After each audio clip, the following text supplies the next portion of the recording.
We're told that everything should be driven by love.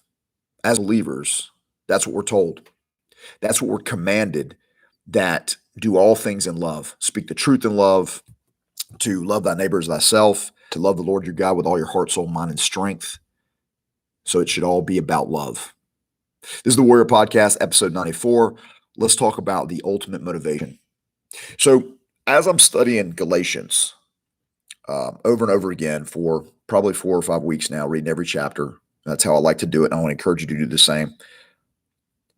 I'm seeing that the only motivating factor throughout this is this love for God. That's the only way to fulfill the law once the Spirit is deposited in us. And we can only do that because the Spirit is deposited in us that we can love.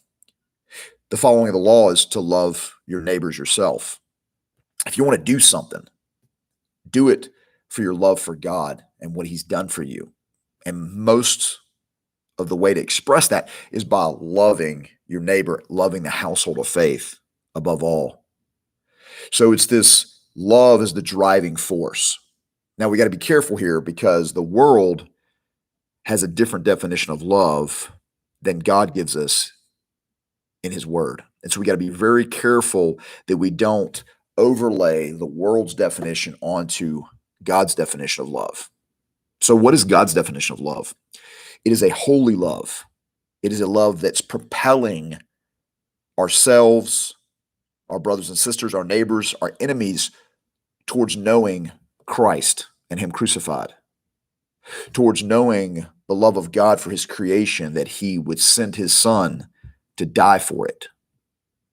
So it's not just a love and acceptance and tolerance and stuff that the world tries to give. There's elements of that to an extent, obviously. I mean, any lie has elements of truth in it. No one believes an outright lie. So the world does that. They sprinkle a little bit of truth into the lie, whether they realize it or not. I mean, it's from the enemy, the ultimate enemy, Lucifer and his angels, that they will sprinkle this little elements of truth. So we got to be careful. But let's get back to the point. The point is love. And we can only know that love if we know Christ, because He is the perfect example of what God's love looks like. And therefore, the love that we need to display. And the only way we can display it is by having Christ in our heart, the Spirit of His Son being deposited into us, that we can cry out, Abba, Father.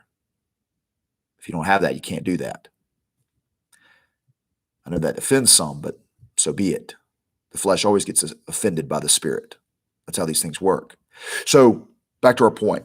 Speak the truth in love, love being the motivating factor. And we can only do this by the grace of God that He's deposited this into us, and it's received by faith. For by grace you've been saved through faith, and that not of yourselves. It is a gift of God, not of works, lest any man should boast. For we are His workmanship, made in Christ Jesus, created in Christ Jesus for good works, which He prepared beforehand, that we should walk in them.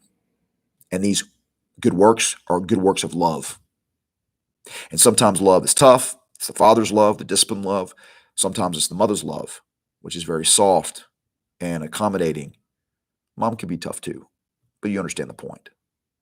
All right, guys, listen, as always, be warriors of love. You are a warrior designed for glory. Reach out in the Lord to others, showing the love of Christ that's been shown to you. As always, if you like the content, share, comment, subscribe to the YouTube channel. I'll continue to put it out. God be with you. Have a great one. Peace.